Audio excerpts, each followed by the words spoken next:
Pemirsa, saat ini saya sudah berada bersama Menko Bidang Kemaritiman Luhut Binsar Panjaitan. Pak Luhut, terima kasih telah hadir di studio kami. Pak Luhut, mencermati isu atau apa yang terjadi di bangsa ini terkait dengan aksi 4.11, ada aksi Superdamai 2.11, komentar Bapak seperti apa, Pak? Iya, ini saya kira satu proses pematangan kita untuk berdemokrasi. Tapi saya hanya ingatkan supaya kita, para elit-elit politik itu juga jangan kebablasan juga, karena negara kita ini negara kepulauan yang besar yang beraneka ragam. Apakah Bapak sudah melihat ada indikasi elit kita ini kebablasan, Pak Luhut? Ya belum, tapi saya ingatkan saja jangan sampai kebablasan, karena kalau kita lihat ada banyak kritik-kritik juga sepertinya pemerintah ini tidak berbuat banyak. Padahal kalau kita lihat sekarang dengan keadaan global ekonomi yang sekarang ini, sebenarnya hanya sedikit negara di dunia sekarang ini yang seperti Indonesia mampu masih tumbuh. Kita masih tumbuh di atas 5%. Itu satu pencapaian luar biasa. Jadi kalau kita banding tahun 98, Indonesia masuk krisis, itu negara-negara lain ekonominya kuat. Jadi bisa membantu kita. Nah, kalau kita sekarang ini juga ekonominya jadi rusak hanya karena kita bertikai di dalam, itu sayang, sangat disayangkan sekali. Karena sekarang saya lihat kemajuan bidang ekonomi kita itu sangat baik.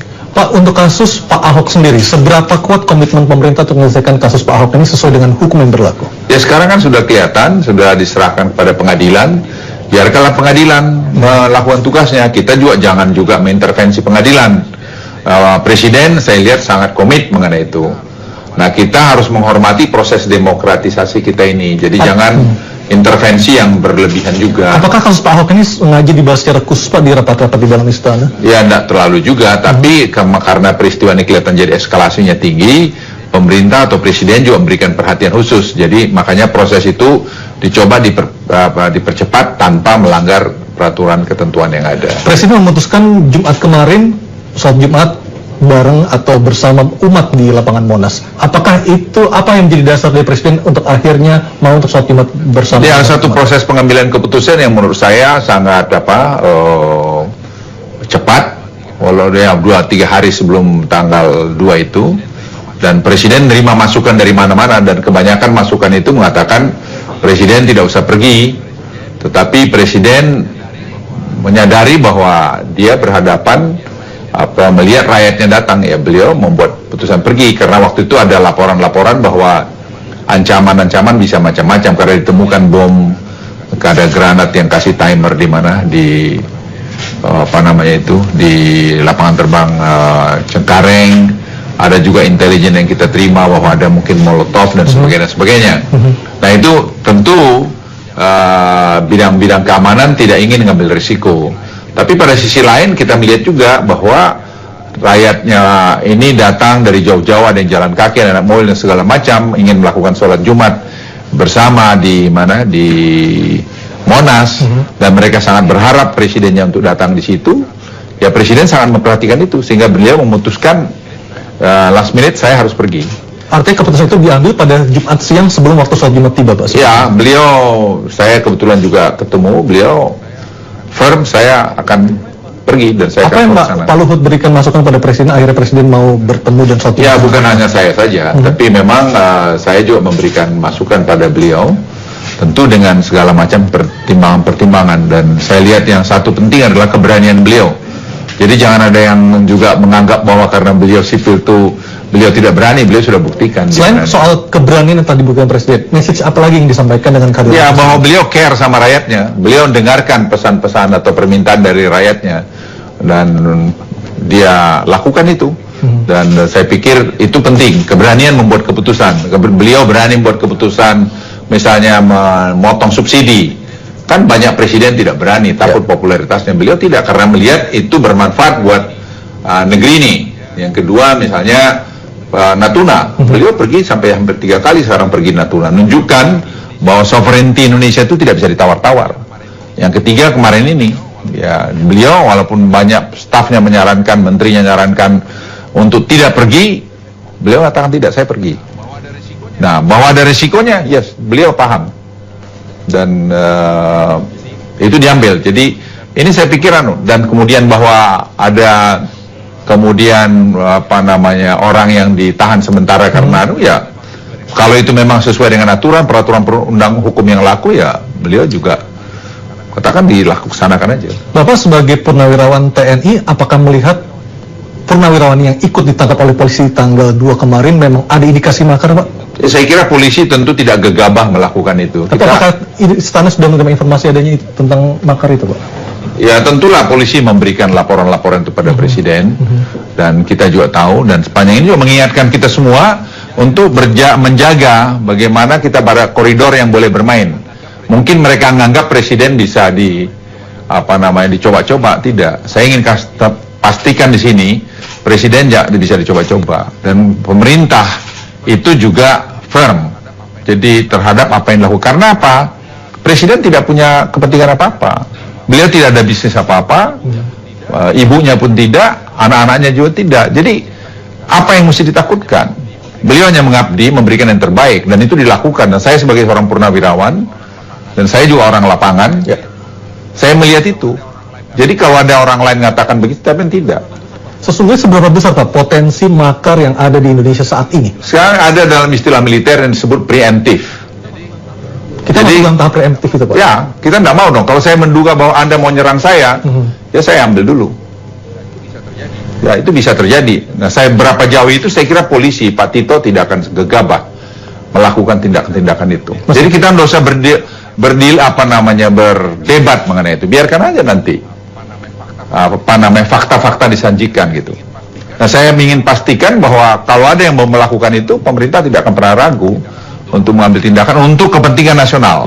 Ya, untuk kepentingan nasional, stabilitas kita dalam keadaan global ekonomi yang tidak begini bagus. Ya, pemerintah harus firm. Dan ini saya garis bawahi sekali lagi, presiden firm dengan itu. PSB belum ada pertemuan, Pak Luhut. Ada alasan itu tertentu? kamu tanya presiden, saya tidak ingin berkomentar soal itu. Tapi bagaimana hubungan antara Pak SBY dengan Pak Jokowi, Pak Luhut? Kalau Pak Jokowi kan orang Jawa, humble.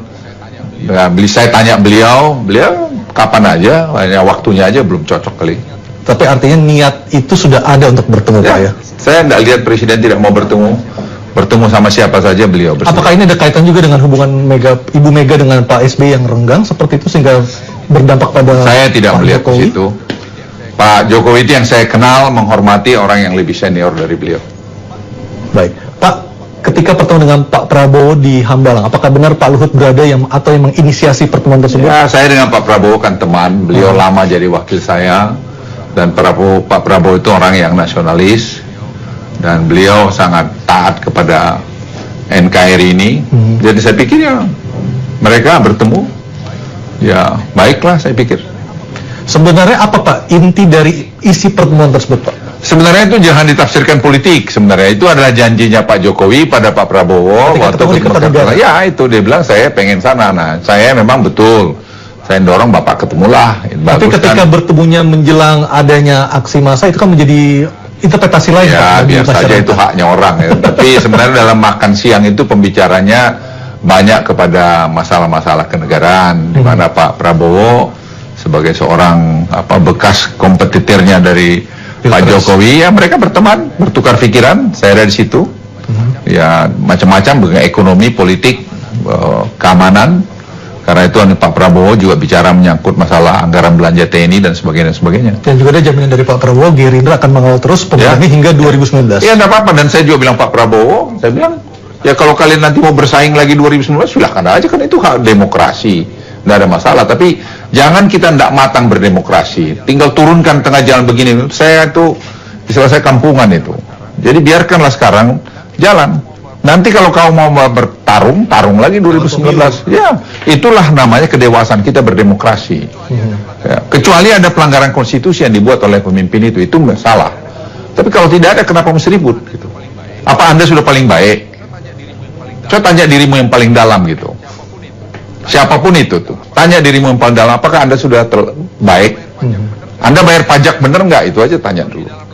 Atau lebih dalam lagi, kok kau punya harta kekayaan segini, kerjamu nggak jelas? Bisa pembuktian terbalik, Pak, ya? Ya. Jadi kita harus tanya kita, jangan kita memproyeksikan diri seperti paling bersih saja. Pak Pak Luhut, ketika kita berbicara soal kabinet, Bapak disebut-sebut sebagai orang yang sangat berpengaruh di kabinet kerja, karena ini adalah jabatan Bapak keempat. Bapak pertama kali sebagai Kepala Staf Kantor Kepresidenan, ada Menko Polhukam, PLT, Menteri SDM, dan sekarang Menko Kemaritiman. Seberapa besar pengaruh Bapak terhadap Presiden Jokowi maupun kabinet kerja Pak Luhut? Nggak ada, pengaruh saya biasa aja, sama dengan menteri yang lain. Tapi kalau biasa nggak mungkin ada 4 jabatan sekaligus, Pak. Ya, kalau itu sih mungkin presidennya senang coba saya di mana kali.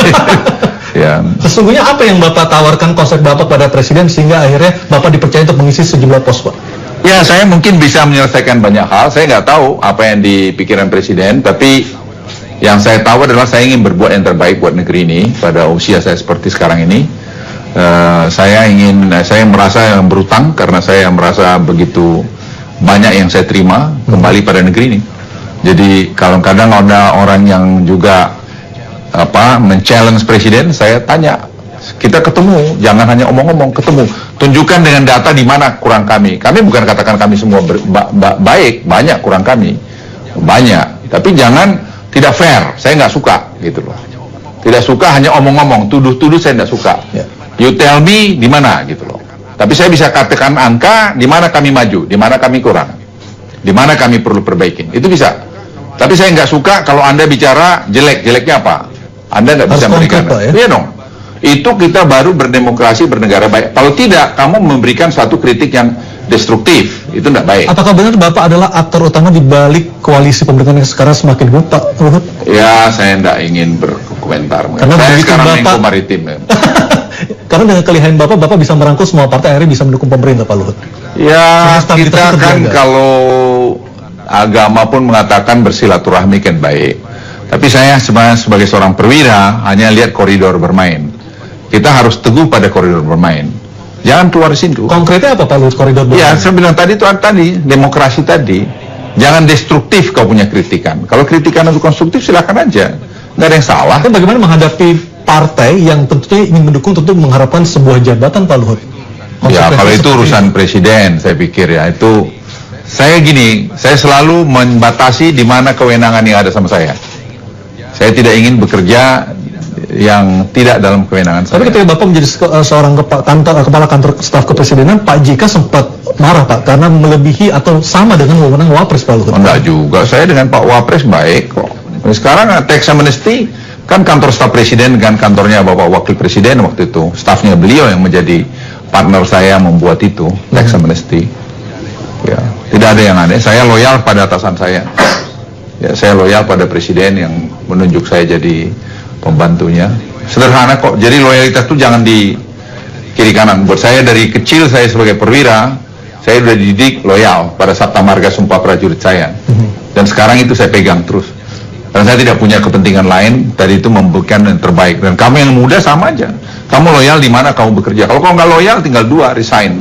Termasuk ketika Bapak melakukan pernyataan Bapak akan membuldoser siapapun yang mengganggu Archandra. Benar seperti itu? Ya. Karena tidak ada yang salah sama dia. Meskipun ketika pertama kali diangkat, beliau ternyata masih menjadi warga negara Amerika, Pak. Oh, saya tidak tahu dia warga negara Amerika. Tapi bukan harus ada screening, Pak, dari istana, Pak? Ya, istana tidak mesti melakukan itu. Jadi ketika seseorang diusung untuk menjadi seorang menteri, seperti apa sesungguhnya, Pak, prosesnya, Pak? Ya, tentu ada satu mekanisme sendiri. Saya tidak terlibat soal Archandra, saya tidak tahu.